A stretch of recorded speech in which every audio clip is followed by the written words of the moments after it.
everybody, I'm John Nash with Ukulele Inspired. Thanks so much for tuning into another episode of Insight. Today we talk a little bit of right hand technique and how to do something I call the flick. So what the flick is a quick triplet or a series of 3 consecutive strums. What we want to do is we want to lead with our thumb on an up strum, and then we want to play an up strum with the pointer finger and then a down strum with the pointer finger.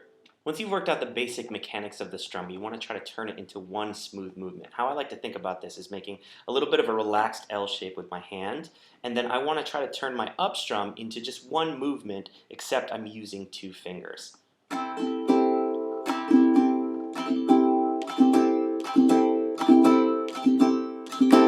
Let's talk a little bit about placement and where we can put this technique into our strum pattern.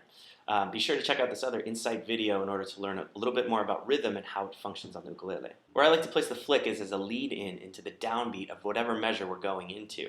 So what we can do is we can take the 4th beat of the measure. If I count 1, 2, 3, 4, then I take that 4th beat and I divide it into 4 parts. So I can play that 4th beat as 16th notes, and I want to play the last 2 of those 16th notes into the downbeat of the next measure. So how I would count that is 1, 2, 3, 4, and a 1.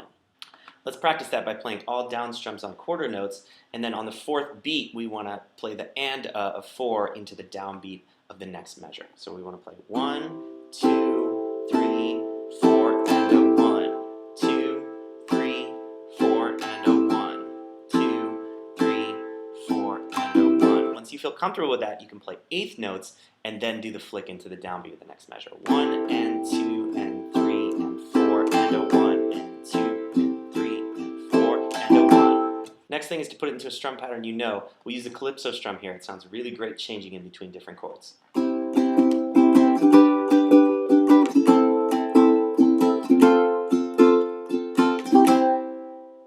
So that's the flick. Thanks for checking out Insight, and be sure to subscribe to stay inspired.